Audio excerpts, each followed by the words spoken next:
Ladies and gentlemen, boys and girls, children of all ages, welcome to Prime Time with Alex Stein. And tonight we have a very special episode. We have two people that are incredibly popular. You know, the one, the only, Paula Scanlan. She was teammates with Lia Thomas, the transgender that broke a lot of swimming records. And Paula is a viral sensation herself, and she is an advocate and activist standing up for women's rights, especially in sports. She was just at the White House, so it's an honor and privilege to have you, Paula. Thank you for being here. Thank you, Alex. Okay, good. You can hear me. Make sure everything's working. Okay. Now we have Brad Palumbo. He's the host of Based Politics. And there was something else I was supposed to say, Brad, and I can't find the email. Brad versus Everyone podcast, Alex. Brad versus Everyone's podcast. It's my favorite podcast. I listen to it every week. I was just listening to it, and it was really good. Not too many ads. It's very entertaining, a podcast. But the reason we have Brad is Brad has won a lot of awards. Brad is, contributed for a lot of publications. Well-known guy, but you're famous, Brad. Though you get in these spaces, you like to get a little spicy. Is that a fair assessment, or am I being, I don't know. I mean, I have strong opinions, but I'm usually pretty chill about it. Occasionally, people come for my throat a little bit, but I usually try to keep things chill. Okay, good. Well, we need to keep things chill because I would do anything for Paula. She's a superstar. So, I don't want you guys to get too spicy. But what we're going to talk about tonight, and I just put what's the deal with transgenders because I had the title, transgenders in women's restrooms, but I just thought this is kind of more Seinfeld-esque. But I would like to kind of just be the opening statement because, Brad, if I'm being correct in my assumption, that you say that you're okay with transgenders using biological female restrooms. Is that correct? Is that fair? Yeah, I don't think bathroom bills make a whole lot of sense, no. Perfect. So that's what we're going to do. We're going to start with an open topic like that. So, Paula, you can speak for 2 to 5 minutes, however long you want. You don't have to talk that long. Then, Brad, you can have a rebuttal. Then we're going to go back and forth a little bit, probably take some questions from the audience. And if things kind of get off the rails, we start talking about other topics, we might do it a little bit, but, we'll just try to kind of stick to this. And I'm so excited. And it's really, I mean that. I'm not just trying to kiss y'all's bottoms. It's a privilege to have both of you guys on the show tonight because we're doing more debates. I love debates. I'm going to do a lot of campus debates. I'll be at LSU on Monday, February 10th, doing a debate. So we got to get the debates going. It is great content. So with that being said, ladies first, Paula, would you like to open up on why transgenders should not be able to use a bathroom or why a bathroom bill is a good thing? Yes, I will keep this pretty brief because I think for me, I feel like it's more productive to just go back and forth and kind of just, talk about the points. But I don't believe that anyone who is born a man should use a women's bathroom. And my reasoning for that is I think that we have these distinct spaces for a reason. With what we've done for the status quo in society in America for many, many years, maybe hundreds of years at this point. And my reality for why you don't want men in your bathroom is when you are using the bathroom as a girl, you are completely naked on the bottom half. And that is not something I'm comfortable having men be exposed to, potentially have the option to get into. I mean, a lot of the times bathrooms have stalls. Yes, can be private from other people, but there are often stalls that don't work. There are cracks in the stalls. There are people who are opening doors accidentally. I mean, those types of things are very common to happen in bathrooms. And the priority is to protect women from men in these spaces, especially since my argument is 95% of people who commit sexual assaults are male. And that is just exactly why men and women should be separated in places where women are more vulnerable. And exactly that, when you're using the bathroom, you are going to be more exposed. You're not going to be, hyper vigilant to say when you're walking on the street or doing other activities that you're not, naked on the bottom half. So that is pretty much my gist to the bathroom situation. I mean, obviously I have my personal experience to experiencing having to share these spaces with a man who identified as a woman, and it was not comfortable. And I can go into the personal details for it, but I don't think we need that quite yet. And again, I don't think men belong in bathrooms, but they also definitely don't belong in locker rooms, prisons, women's shelters, other women's spaces, obviously women's sports. But I think Brad agrees with me on that one. And so overall, yeah, if we're going to have these spaces for women, they should be for only women. Men should not be allowed to use them. And I think that that's the summary, but we'll get into the conversation a little bit more after Brad presents. That was great. Thank you, Paula. That was great. Now, Brad, you have, however long you need, 2 to 5 minutes. I'll start the timer now at 6:03. You got till 6:08. Yeah, I mean, maybe we should just start where we agree. It sounds like everybody, and I think most people of good faith agree that we all want women to be safe and comfortable. It's then what best achieves that goal is the question. What issue of public policy? And the first thing I'll say is that there's been a real, I think, overreach by the LGBT community, and particularly by trans activists, that I think is triggering a backlash. But the problem is that when a pendulum swings to an opposite extreme, you can end up in an equally or just additionally unreasonable place. And so I think we should have a conversation. I push back on a lot of extreme ideas about ignoring biological differences in sports and taking opportunities away from women, making them unsafe. I think minors transitioning is an absolute no-go. And I think these are the overreaches that have led to a lot of backlash in recent years.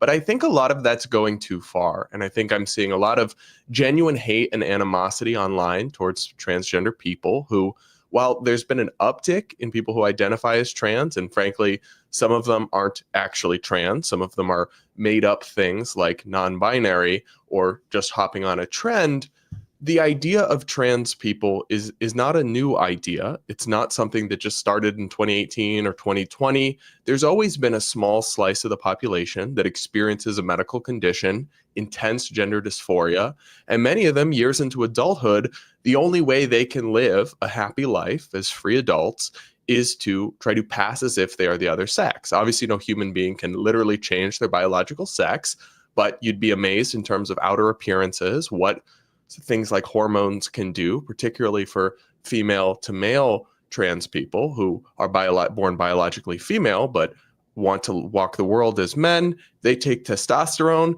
They can end up incredibly muscular with beards, and honestly, you wouldn't be able to tell the difference. I've seen sometimes as a gay man, you'll see someone on TikTok, you'll see someone on social media, they'll be very attractive. Sometimes I'll find out later that they're transgender. I'm like, wait, really? I honestly couldn't tell. It's usually a little different in the other direction. It's harder to pass, though it is possible to pass as a trans woman. But part of the problem with some of this stuff, like rigidly sorting bathrooms, is that the result would actually be to put people who look like men alongside little girls in the women's bathroom with a full beard, with large muscles, who fully appear as men under a strict bathroom bill approach. They have to go in the women's room. They have to be washing their hands next to a 6-year-old girl. And we share the goal of having women be safe and comfortable. That's going to make women uncomfortable too. It sounds very simple. There's two sexes, males go in the men's room, females go in the women's room. In reality, biology can be simple, but society can be complicated. And until recent years, trans people used the bathroom of their preferred gender all the time. From 2000 to 2016, when we started to see these bathroom bills that legislate what bathrooms people have to go to rigidly by biological sex, people were using the bathroom the whole time. Actual transsexual people who blend in with very little incidents or problems. Obviously, there's been a lot more attention on this issue in recent years, but I never understood a solution that legally requires somebody who looks like Buck Angel to use the women's room or somebody who looks like Blair White to use the men's room. It seems to me that a rigid one-size-fits-all approach for something like that doesn't make sense. And then the bathroom argument is often rooted in safety. And I can certainly understand why women would feel unsafe with how much sexual harassment there is, with how much violence there is against women, committed almost exclusively by males. But the sad truth is that just like a gun-free zone sign doesn't really stop a mass shooter, somebody who's going to commit a sexual assault or who's interested and intending on sexually harassing women is going to do that, regardless of what the regulations or rules say what bathroom they can go into. So these are instances of assault are not non-existent in bathrooms, but they are incredibly statistically rare. And I don't actually believe the notion that those would have been prevented by rules or regulations about who can go in what bathroom, but those would have impacts like the situation I described of having people who look masculine go in the women's room and make people uncomfortable. So I'll just say this. Biology can be simple, and I think most people outside of kind of the woke left understand there's not 1,000 sexes, and your sex can't switch just because of how you feel inside. But society can be more complicated, and black and white rules and regulations can cause more problems than they solve. Wow, Brad, well said. You spoke for about 6 minutes, and you did make some good points. I'd like Paula, I don't know if you want to have a rebuttal, but I think we do need to get into the idea that you think it's okay if you are a passing trans person that, you should be able to use a restroom. So I guess before I get Paul on there, so if somebody like myself, I just put on a women's bathing suit, I've done that, I'm the pimp on a blimp, but if I just went to go pee in the women's restroom, that you wouldn't agree with that because I wasn't actually a passing trans. Is that the... No, that's kind of the problem, is that these days the trans movement has embraced self-ID. You just are whatever you feel like. But there used to be a process in the United Kingdom, for example, where you actually had to get a gender recognition certificate. If you went through a process, if you were diagnosed by a doctor with gender dysphoria, if you had hormone replacement therapy, if you had sex reassignment surgery, and then those people could access those spaces. It's just kind of having a free-for-all is a different type of chaos and dysfunction that also doesn't make sense. But the problem is that neither really does a rigid black and white system, because there are over 1 million trans people in America, and many of them genuinely do appear as the opposite sex. And to force those people into these spaces will not make them uncomfortable only, which we also should care about, although obviously other people's rights and feelings matter just as much. It will also make other people uncomfortable. So I think obviously there has to be some sort of middle ground between free-for-all unisex bathrooms, though I will say some European countries have public bathrooms that are unisex, and it actually doesn't lead to kind of a crime free-for-all the way you might imagine. It is, I think, weird to Americans that such a thing would exist, and probably not going to happen here. But it's not something that's totally beyond the pale, but I still think that's not reasonable. So, but there's got to be a middle ground between a free-for-all, anybody can use whatever bathroom they want, and we're going to be checking your birth certificate at the door, right? Because there's also the question of how you're really going to enforce a strict bathroom bill. What about women who just are maybe are lesbians or maybe just are masculine looking? Are people going to start saying, not Paula, because I'm sure she wouldn't, but somebody's going to say, that person looks trans. I'm going to call the police and have them come check their birth certificate. I mean, how is something like that rigidly enforced? I think there has to be some sort of middle ground between the two extremes. I think Brad does have a fair point, though, Paula. How do we enforce this bathroom bill? Like, are we going to have like a bathroom monitor? I mean, because if somebody really wants to go in the bathroom, nobody's going to be able to stop them, right? Yeah, no, exactly. That's the thing. And I completely agree with you on that point. Obviously, having door monitors checking people's ID is not realistic and not the reality. But my argument on this, and I appreciate all of your points, Brad, I really do appreciate the respect that you're showing while presenting your side, is that we have had male and female distinctions in American society. Yes, other countries might do different things. We've had this for the society of America. And if we want to change the status quo, the burden of doing something like that needs to come from people like yourself that object to what we're currently doing. And saying something simply like, oh, well, I think that this is an extreme answer and the other extreme answer is a free-for-all. What do you think your proposed solution is? Because currently, right now, majority of people are very happy with having the distinction of saying we should just have males in the men's room and just have females in the female room. And I prefer it that way. I think a lot of people who are on my side on this issue and are passing quote unquote bathroom bills, well, yes, I agree, it's hard to enforce those, also share that sentiment. So if we want to talk about public policy and what would be the best thing for society, it is up to people on the opposing side to present arguments and present solutions to this issue. And I haven't really seen that from people on the other side. I've just been saying it's so restrictive, or there needs to be exceptions, or how do we determine a passing person versus a non-passing person? And that is not enforceable in the same way. Checking IDs at the door is not realistic and also not something we have done in normalcy American society for centuries. So two points on that. The first one is that I think I would quibble a little bit with you about what the status quo is, because for decades now, there have been dozens of American states that do not have rigid sex separation in bathrooms. There are not bathroom bills in place in California. And honestly, I think the exact number of states that have them, but I think it's less than half the states. And for decades, we haven't seen chaos and dysfunction in 99.9% of bathrooms, even in places without these laws. So it's not really true that the status quo is that everywhere has strict bathroom policies and regulations on the books, and then we're suddenly getting rid of them. That actually hasn't been in place. Even when they tried to institute it in North Carolina in 2016, they ended up repealing it and stepping back from it because they got a lot of pushback. It became a whole controversy. So even some red states don't have laws on this, and it ends up, and that's to your second point. So then what's the alternative? And I would suggest, I don't think there's a perfect answer, but the alternative in complicated situations is usually best served in a decentralized manner.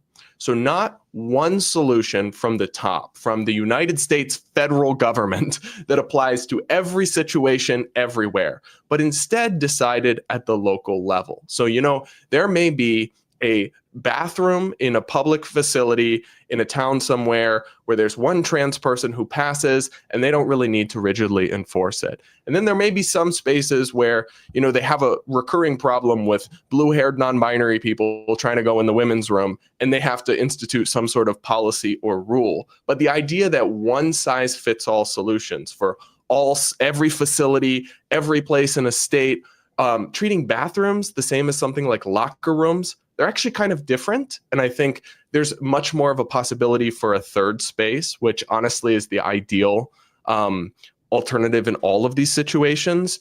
Is, there's a men's locker room, a women's locker room, and then there's a unisex or a family locker room. Well, that's something different, but there's some other space people can go to. Because it also doesn't make sense to have somebody who looks like Blair White going into the men's locker room. And to some extent, that puts them at risk of harassment or something else that I think most people would also be concerned about, because everybody's dignity and privacy and comfort matters equally. But I guess what I'm saying is that having a whole state pass a governmental law that applies to all facilities everywhere with a strict black and white rule doesn't make a whole lot of sense to me, because I think business owners can make their own rules. Each business can have, and then Paula, for example, if you're not comfortable at a facility, and I don't judge you for this, it's your feelings, where a trans woman may be able to use the locker room, that gym can list that policy, and you can sign up for a gym that has a different policy that requires members to send in their birth certificates and has strict sex segregation. Liberal women in your town who don't care, and people talk a lot about like women of this, women that, there are a fair number of women who have a more progressive view on this and really aren't bothered by this, but I'm not invalidating, obviously, women who are discomforted with it. What I'm saying is that these solutions can work themselves out in a complicated society. You can have Planet Fitness be the woke gym where they have an all-gender locker room or whatever, and you can say, no, I'm not going anywhere near Planet Fitness. You can go to a different gym with a different policy, right? And then everyone can be best served. The trans women who live in your town can go to a gym where they can use the women's locker room because that's what they want to do. You can go to a gym where you don't have to be exposed to male genitalia against your consent, which is totally valid and horrible and should never have happened to you or anyone else. But having a one-size-fits-all solution to complicated social problems, like the fact that there are 1.5 million transgender people in America, and frankly, most of them are not going away, I think doesn't make a whole lot of sense. Interesting. I mean, I would like to, okay, I first off appreciate your points. There's a few things. First, I do think this is a one-size-fits-all solution. I think that male and female you agreed earlier that this is something that's immutable. There's not a million sexes, there is male and female. And I think that these are the distinctions that make the most sense when it comes to these public spaces, whether it be locker rooms, whether it be bathrooms. And again, I understand there are individuals that are trans identifying, whatever that even might mean, that might look differently and have made conscious decisions to alter their appearance, but their biological sex is still going to be what it is and what it always has been. And I think that it is going to get very complicated to figure these things out if every single business in this country is allowed to make their own rules. And also, that's also not very wise for any business to pick and choose, because then you're going to be only catering to a certain part of the population for example, when you brought up these gyms, right? So Planet Fitness is saying, okay, well, I'm only catering to liberal people who are comfortable with non-binary and a million genders, but then everyone else is going to not want to use that facility. I think as a business owner, you shouldn't be catering politically. I think you should be trying to accommodate all possible customers of all different backgrounds and beliefs. And the best way that that is done is having rules that everyone keeps and sticks to. And again, I understand that there are unique circumstances and there's individuals that are going to be uncomfortable. And that is how things happen. You need to have blanket rules and we need to agree upon things. And you need to go to facilities knowing that things are going to be the same day to day and knowing that how you feel and if you're comfortable is going to be, the same at the gym that you choose to go to versus whatever other public space you might be using.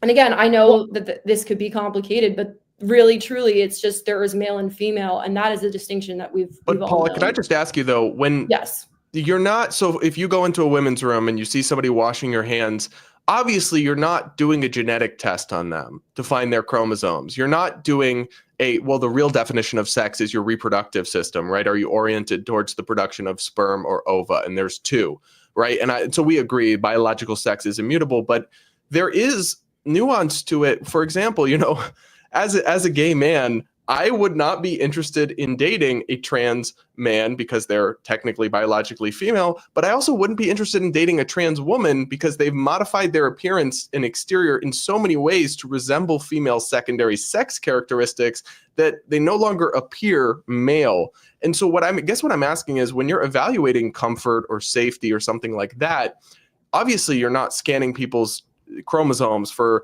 what their chromosomes are. You're looking at things like their secondary sex characteristics or how they appear. So to that extent, it's not really the biology that makes people comfortable or uncomfortable. So then strictly sorting it based on that doesn't seem to achieve the goal that you have in mind to me. So that might be your definition of it. And I understand there are people who have gone through extreme surgery and gotten every procedure done that might possibly come off and sound female. But I have been around many people in this space. And I actually have met Buck Angel, who you brought up in conversation. And you can still tell someone's biological sex from talking to them, from interacting to them. I mean, so women who think that they're men are shorter. Like, I'm taller than most of them. I'm 5'9". I'm actually taller than the average man in this country. And all of these women who think that they're men are shorter than me when I've met them. They have really feminine voices. You can tell by their hands, by their bone structure, by the shape of their body.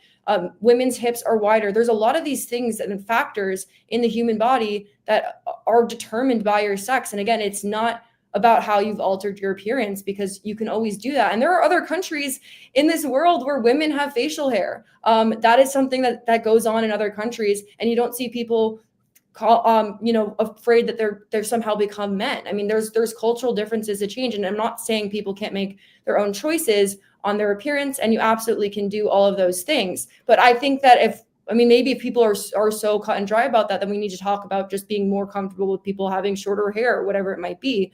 But I'm telling you, there are a lot of factors from your biological sex that are not just how long you've grown your hair and if you have a beard or not, and if you've grown some muscle because you're taking testosterone. Yeah, obviously it's more complicated than that, but people also sometimes underestimate how many trans people pass, because you really most strongly notice the ones that don't.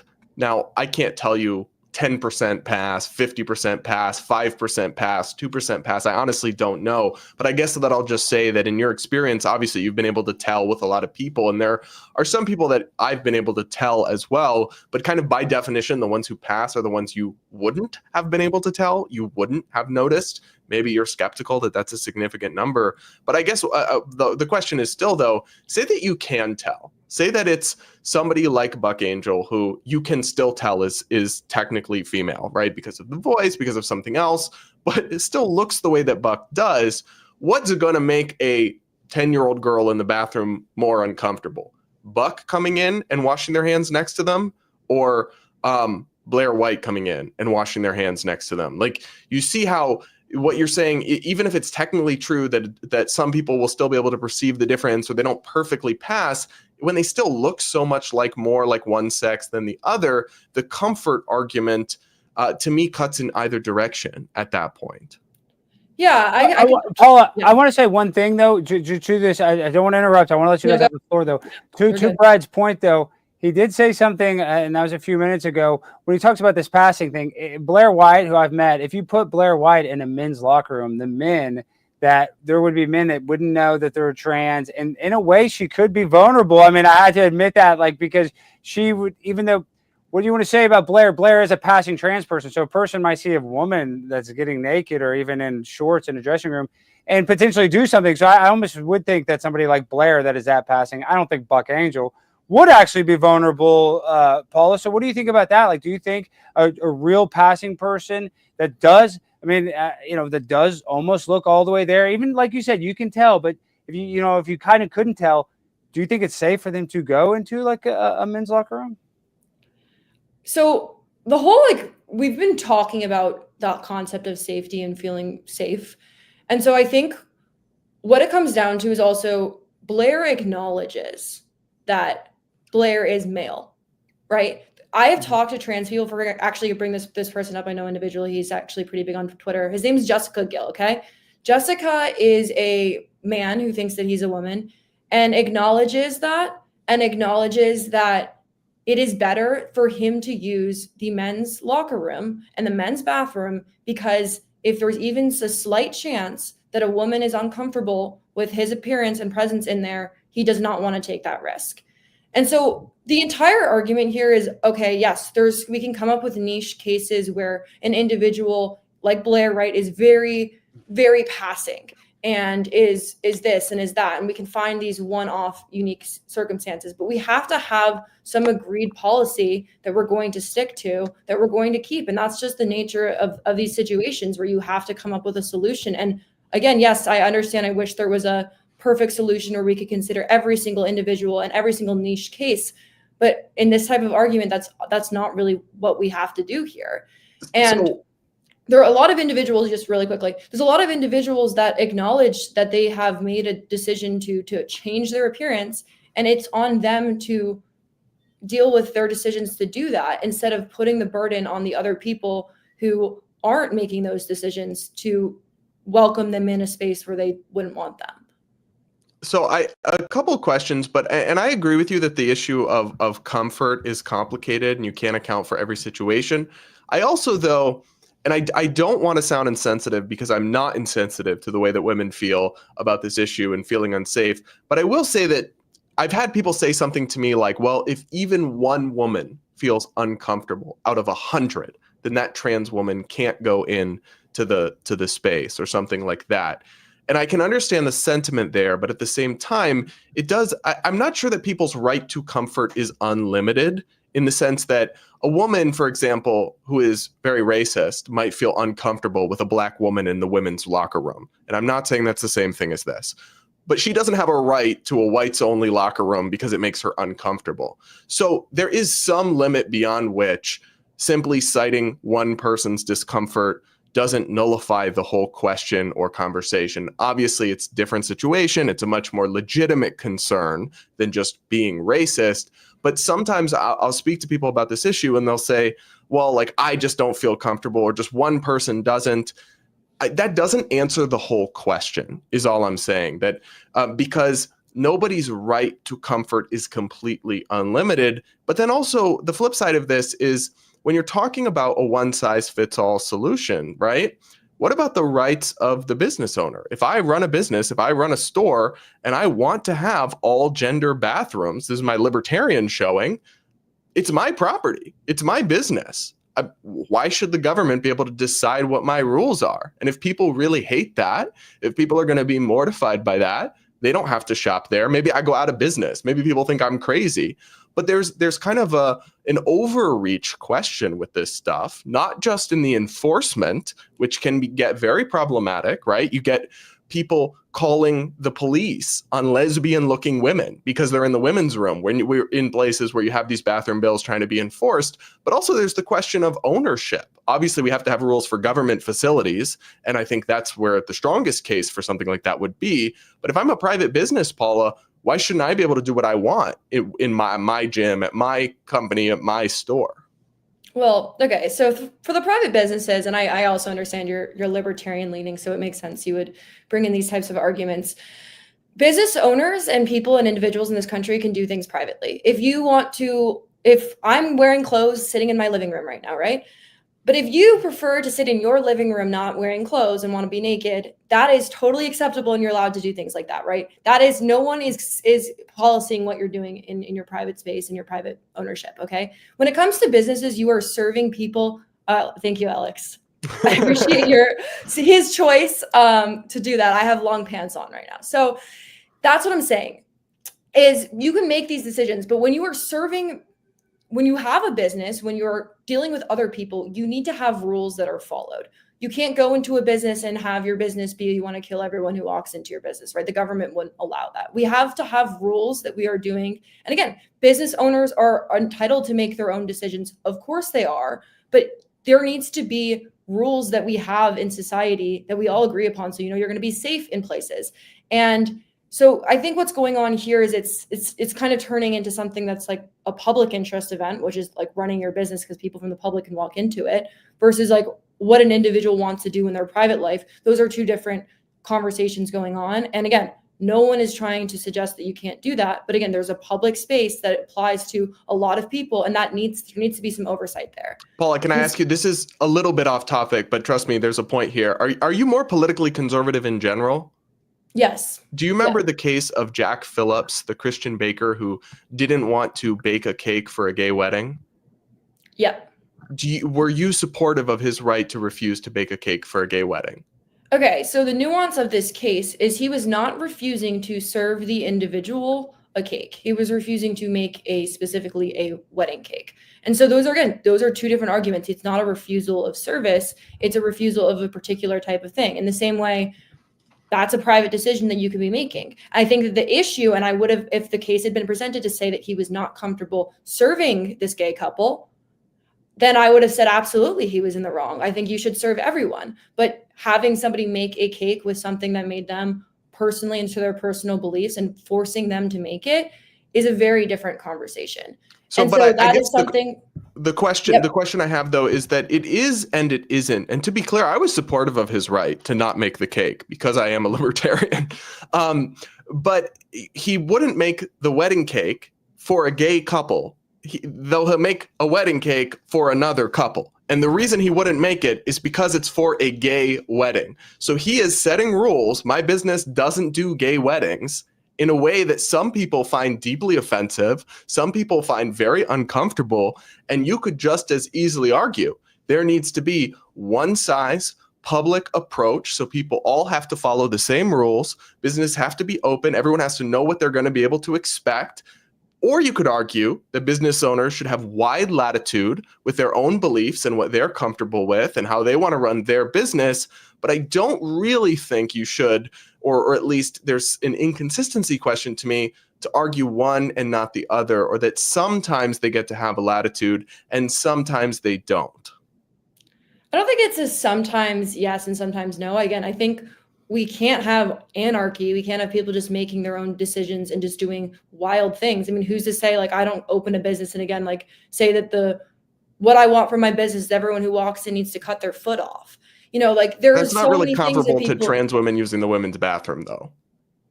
Okay, and the way you brought up the cake wasn't really relevant to that either. I'm just trying to make the point that there needs to be rules in society. And of course, we can argue day in and day out about these individual niche policy issues and how individuals are affected by certain policy. And that's the point of public policy. It is to actually think about this stuff and talk to people. And I understand that is like the entire point of running public policy in this country.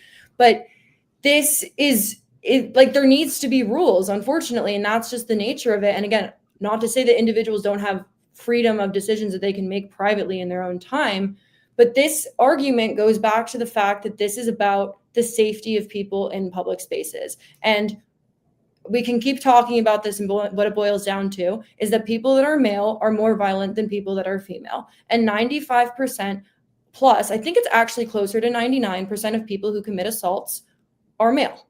And that is truth. That's you can look it up. I can go find the stat right now if you need it. And that is just the reality of the situation. And again, there's niche people that look different. There are individuals so can we that have stay on different that feelings, statistic?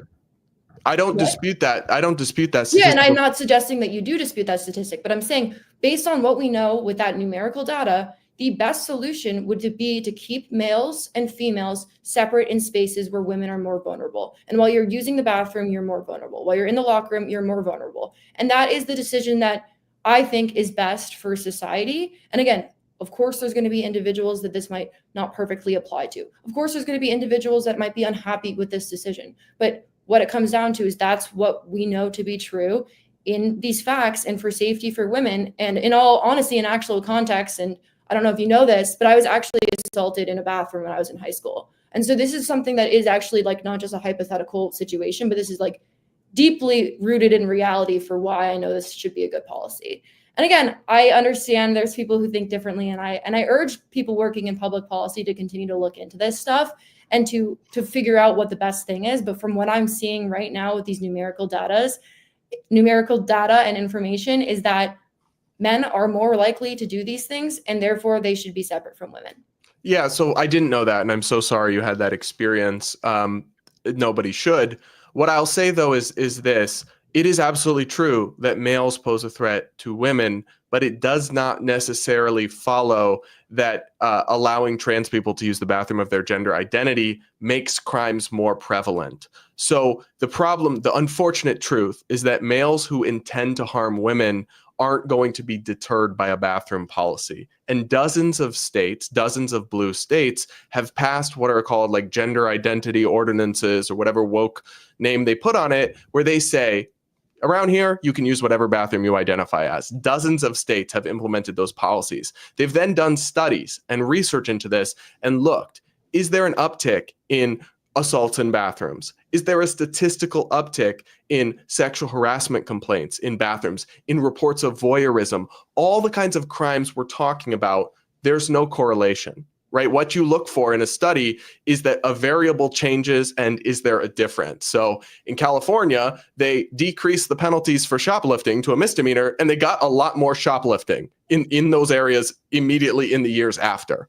The states that have done this, that have open, not enforced bathroom policies, haven't seen a crime wave, haven't seen an uptick in voyeurism or sexual harassment in bathrooms. But what they have seen is people are able to blend in, people are able to go about their lives. And then when unique situations crop up, they deal with it, how they're going to deal with it.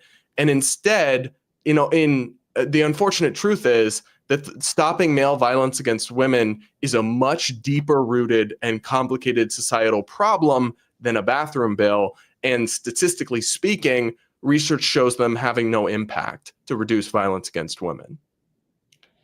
So interestingly, I mean, the statistics are only available in blue states where people are more likely to support these policies. Therefore, they're less likely to report it. So it's just hard to go off of just that. And again, I'm not going to just bring up niche things here, but there are instances where women in bathrooms have been assaulted. I mean, Loudoun County, Virginia was one case that comes to mind. I mean, there have been countless other cases across the country. I mean, there was a high school in Gettysburg where there was a male teacher using the bathroom, making crude comments to high school students. I mean, it's going to happen. And of course it will. And that is why it's, if you're only looking at blue states to base your data off of, it's going to be skewed a little bit. And so again, I wish that there was a way to have better data collection on this issue. But if we're currently in the situation where half the states in this country want to have these types of bathroom bills and keep men and women separate from each other, and half the states don't, I mean, we're just kind of just dividing and just saying. Do you think there should be a federal law, or should it be left to the states? I do personally on this issue believe a federal law would be best to keep things uniform and to solve this problem. But I understand that sometimes that's not possible. I understand that there might be states that are going to want to push back from those things. And I think that would be my most ideal opinion on the policy. But again, I know there's individuals who probably don't agree with me. Yeah, well, I would say that, look, at some point you have to let California be California and Texas be Texas. If you've got 75% of the population in Texas, I mean, in California, wanting to have gender open policies, they should be allowed to do that. I don't disagree, actually. I believe that, I think democracy should always win. And I think that that's something we have allowed to happen in this country, to have states to make their own decisions. I mean, again, my personal opinion on how I feel about this issue is, of course, I believe there should be federal legislation for it. But I do understand that, again, if the people of California want to vote to have an open, free-for-all situation in their bathrooms and their locker rooms and on their sports teams and whatever it might be, yeah, I'm not going to, go into California and say all this stuff to them. So I'm always like a, fan of the— I have another question based on what you said a moment ago. So you talked about, and I've seen the horror stories as well, where something terrible happens in a bathroom. It's a trans-identified person. Is it your belief that if there were different rules about the bathroom, that event wouldn't have happened? That the perpetrator of it, who's already violating sexual harassment rules, sexual assault laws, all these other things, wouldn't have also still violated the bathroom rules? I don't think they would have, because the risk of going in there, they're going to be stopped more often. There are more people who are going to question it the second that they walk into that bathroom. I mean, I think so. So my personal experience, right? I was on the swim team with this male, and I would stand there in my locker room and I would hear a male voice and I would freak out for a moment, because I was saying to myself, oh my gosh, who is in this bathroom that should not be in this bathroom right now? Who is in it's the locker room, but it also has a bathroom. So it's all like one space.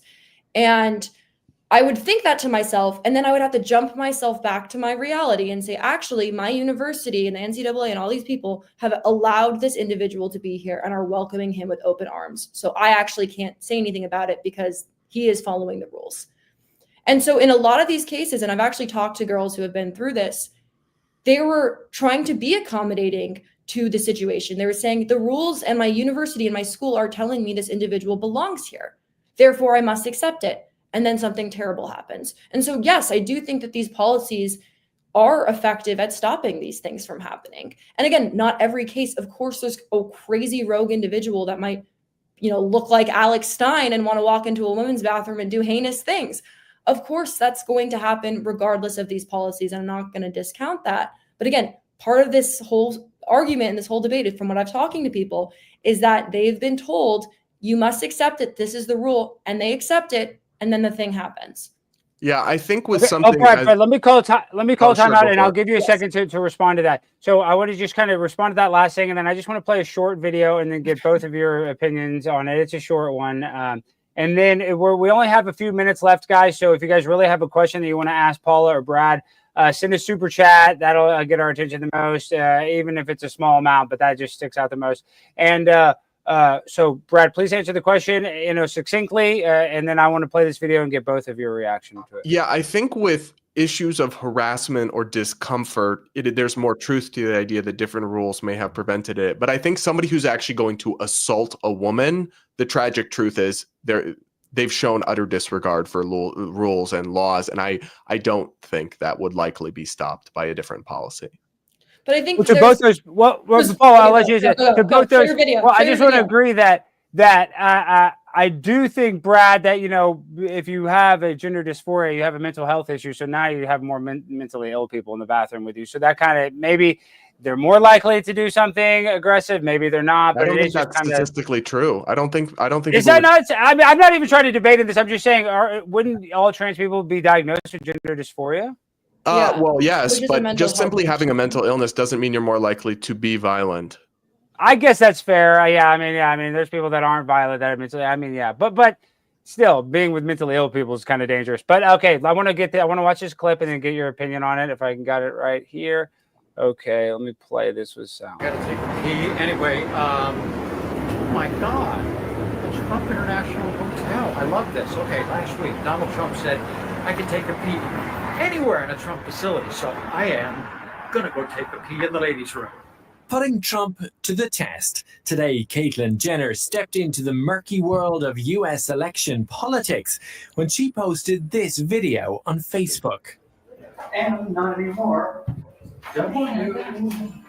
It all started last week when Republican frontrunner Donald Trump was asked about so-called bathroom bills, like the one passed in North Carolina, which forces transgender people to use only bathrooms that correspond to the sex on their birth certificate. Ted Cruz came out in support of the bill, but Trump said in an interview that he wouldn't care if Jenner used the women's bathrooms at his properties. Oh, God. Okay. Thank you, Donald. I really appreciate it. And by the way, Ted, nobody got molested. Despite the message in the video, Jenner, who is a Republican herself, says she hasn't endorsed any candidate for president. Well, that was pretty strong. What do you have to say about that, Paula? You know, I love Donald Trump. I support Donald Trump. So I guess if I had a hotel, I'd probably let Caitlyn Jenner pee wherever they want to pee. But what do you have to say about that video, Paula? Yeah, I mean, obviously that's like a very performative social media event, and people will do things like that all the time. But interestingly, Trump has changed his stance on this issue by a lot of the executive orders he's passed as of late. And so, you know, I haven't personally talked to Donald Trump about any of this, but from my understanding is he's come around and understood the position that I come from on this issue. He's shown support for other politicians that have shared similar legislation. And again, Caitlyn Jenner is a well-known figure. I think if somebody saw Caitlyn Jenner, whether it be in a bathroom or not, they would probably know who he is. I've actually also personally met Caitlyn Jenner, and I have actually told many people that I think Caitlyn Jenner should use the men's room because he's male. And I don't even think Caitlyn is upset that I have that opinion on the situation. So again, I guess people are going to just do things that they want to and record it for social media, but it doesn't mean that that's good policy, and it doesn't mean that that should be what our societal norm should be. Yeah, I do acknowledge Trump hasn't changed his view on this. I agree with old Trump. And I guess the way I look at it is it's Trump's bathroom. He owns the building. Caitlyn wants to go in it. He says he's fine with it. Nobody else is really harmed or involved. I mean, to me, the idea that should be illegal because some other people don't like it, I don't think so, no. Well, I think you guys are really not going to convince each other of anything, and this has been a great debate. So I kind of just, want to wrap things up the last few minutes. So, Brad, it doesn't seem like you're going to change your stance, and, you have a lot of libertarian viewpoints, and so do I.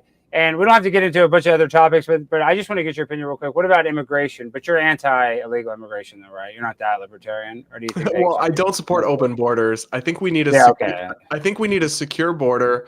I think we need to stop mass illegal immigration. But I support legal immigration. I support increasing legal immigration for people that want to work and have skills and come here. And then I also do support some form of amnesty. I think we should deport everyone who has committed another criminal act. And so any sort of welfare fraud. So we should deport those millions of people. But I think, there's God knows how many millions of peaceable people who did come here illegally through visa overstays or something else, and deporting all of them would be a huge problem for our society. They're filling lots of valuable roles. Lots of them came here as minors. They didn't even choose to violate the law. Their parents brought them. Many of them overstayed visas. It's actually incredibly hard to come here legally. I don't know if you've ever seen the flow chart of the 50,000 steps you have to take to get the different types of visas. So I have more sympathy for people who are illegal immigrants, honestly, in terms of some form of amnesty. Deport the criminals who are stealing things, hurting people, defrauding welfare. Build some form of a wall, stop the flow. But then I think we should have some path to legal status for the millions of people who are here without documents, but are just working and contributing to American society otherwise. Well, that is pretty libertarian of you. I would think, Paula, do you disagree with that? I want them all deported, honestly. I mean, I get your point, though. Some kids come here, their parents dragged them. How is this their fault? Dreamers, yeah. Yeah, I mean, that is really, like you said, all these areas have these weird gray areas where it's like, listen, I don't want a trans person in the bathroom, but then you see Blair White. Blair White is a passing trans person, so it would be almost weirder for them to walk into a men's room, really. But listen, we're not going to make everybody happy. There's going to be somebody that feels like a victim, especially in this society. So I kind of want to wrap things up with Brad, Paula. You guys don't disagree on too much stuff. So I guess, Brad, why is this something that you feel so strong about, to disagree with somebody that you agree with on most things? Why is this something that you stay hard and fast on this opinion? Well, part of it is just that I think we're going through a pendulum swing. I think trans activists really overreached, push an unreasonable agenda. But now I think society's swinging in the opposite direction and coming off too far and too hard against my legitimate friends that I know and people who are transsexual, who have gender dysphoria. It's not going away. It's not curable. They have an intense mental condition. The way that for them they will live their happiest and fullest life is to walk the world as if they are the opposite sex. And I care about dignity and freedom for all people, including those people. And I can have some, obviously it's quite different being gay versus being trans, but I can have some sympathy for what it's like to not fit in or not conform to the norm or have something about you can't change. And so I do feel strongly that as much as we should push back on a lot of the woke insanity that we've seen on the gender space and the trans space, and I do with regularity on my podcast, with the Brad versus Everyone podcast, we should also everybody go download it. It's my favorite podcast. Sorry we should still maintain dignity and acceptance for those people. Hey, listen, Brad, these people, you are going to be empathetic to people that are your friends. I feel like that, it's like, even if my friend robbed the bank, I'm not going to not be friends with them. I mean, maybe I wouldn't be friends with them, but that's not a great analogy, but you know what I mean. So, Paula, on this topic, we're just not going to, I guess, come to an agreement. I side with you, Paula. I really don't want a trans person in the bathroom with a young kid, but I think a simple fix to this is, and I don't know if you mentioned this, I think you did in your opening statement, is they're just going to have to make bathrooms all single bathrooms, just a one-stall deal, I mean, I don't know how else we've solved this. Like, if we were just trying to, what is it, King Solomon cut the baby in half? I mean, was that the right guy that cut the baby? Am I referencing that right? I don't know. I don't know what somebody cut a baby in half in the Bible. Somebody in the chat, I don't know. My point is this where we have to meet in the middle, kind of? Like, isn't that where... Look, actually, I will say, so I was just in Washington, D.C., obviously, for obvious reasons. And actually, I went to the bathroom at dinner, and it was a everyone bathroom. Those are starting to become popular. The Kansas City airport also has one, I noticed. And it's floor to ceiling doors, completely doors that you use the bathroom in. And then you leave and go wash your hands at the sink with everyone. And if you want to enclose everyone completely indoors and have, floor to ceiling rooms that are separated, that's fine. Like, I'm not really mad about that. And so maybe the solution here is that we just do that everywhere. And maybe, it's going to be expensive. And I think part of the other thing people are going to have pushback because there's going to be monetary costs in doing that. There might be taxpayer dollars that are put into doing these things in public spaces. You name it. That's the whole argument of public policy. But maybe that's a solution. And again, it actually was a little bit shocking to me because I first felt like, okay, this doesn't feel normal. This feels uncomfortable. There was actually a guy in there washing his hands, and I had a moment where I thought to myself, am I in the wrong bathroom? But again, if we want to talk about the success of doing something like that, then as society, we can become comfortable with making those changes. And maybe the next time that I go into that, I won't, be like, oh, wait a minute, I'm in the wrong bathroom. Yeah, I actually used to live in DC. Let me make one point, Brad. Experience where I was like, wait, am I in the wrong bathroom? Yeah, so what I'm saying is, like, of course, there's going to be things that people are going to feel uncomfortable by to change. But if we really talk about the safety aspect of it, and I think if you are completely in different rooms using the bathroom, of course, you're fine. I don't like that, though, because when I see a woman that's in the stall next to me, it makes me But they're not shy. stalls. That's what I'm trying to say. It's like they're kind of like stalls. They just go all the way up and down. I mean, I've seen a lot of these bathrooms. So I think we solved the crisis. It's going to be hard. We're going to have to build but not really, because then you have to talk about the monetary success of doing that. You have to talk about what that means for taxpayers, for citizens, and people are obviously going to not want to spend their taxpayer money on that in any way. You could do it in new buildings. Private businesses don't. New buildings, sure. And I don't want money to go to Ukraine, so maybe I don't get to, you know what I mean? I don't know. Maybe Doge can look into this a little bit. No, that's what I'm saying. Is like, I'm not an unreasonable person, and again, I understand there's like so many different possible solutions, but I will say, like, if we want to have just everyone be separated or make all bathrooms single, like, sure, that would be the most reasonable thing that would make the most number of people happy. But like, we also have to think about the fact that maybe that's not so realistic because it costs money to do that. That's fair. Well, we learned a lot. Brad, last thing, what about the gender reassignment for children? I guess did you say that you're not okay with that, or are you okay with No, kids under 18 look, taking hormones? No, I think kids can't really consent and understand the lifelong ramifications of those treatments. Mm. But I think once people are the age of legal adulthood, they should be able to do whatever they want. Even if that means taking hormones or having surgery, it's a free country and other people don't have to like it. But that's what it means to live in a free country. Yeah, I tend to agree with you. If you're an adult, I mean, whatever, it's a free country. I All right, agree, Paul. So you were just at the White House. You just signed that great bill. You've had immense success. So before we go, what's coming up next with you, Paul? Are you speaking at any schools? What do you got going on? I have a few campus speeches. If anyone wants to request a campus speech, you can DM me and we can figure it out. But I am actually doing different projects now, Alex. I'm not even sure if we've caught up. I'm working with Scott Pressler's PAC called Early Vote Action, and we're working on the New Jersey governor race. That's awesome. I saw he's focusing in New Jersey. That's awesome. Sorry to cut you off. That's awesome. No, you're good. You're good. I'm the coordinator. So if anyone watching happens to be interested in electing a Republican governor in New Jersey, we love volunteers. We love people who are willing to help out. So that's just been a new project for me as of late. Obviously, the executive order with this, with Trump signing yesterday about women's sports is it's a pretty good win on that chapter, and hopefully you'll hear me complaining about men playing in our sports far less frequently now, and I can talk about other things.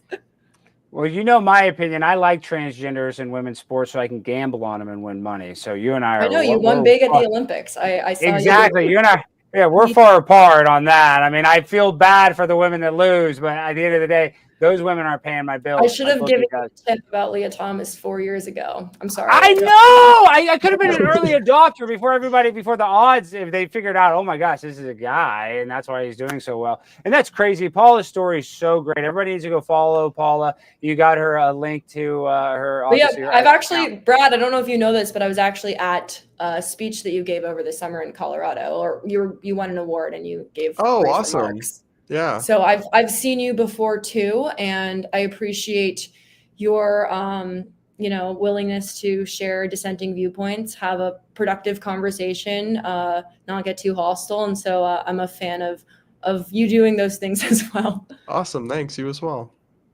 So Brad, tell us about what you got going on, and as we wrap things up. And you guys weren't hostile enough, but I actually enjoyed it because I think that you guys are both.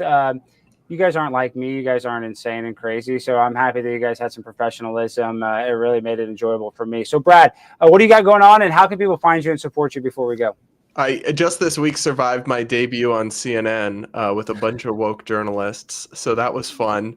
I do a daily show, the Brad versus Everyone podcast, where I give my take on politics, media, and the internet. So yeah, if people are interested in that kind of thing, check it out.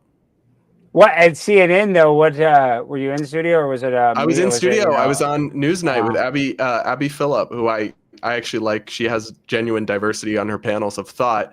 But I was on, and I actually was on with a Washington Post journalist who said that Trump was, quote, terrorizing federal employees by offering them 8 months paid severance if they wanted to resign. And I laughed out loud.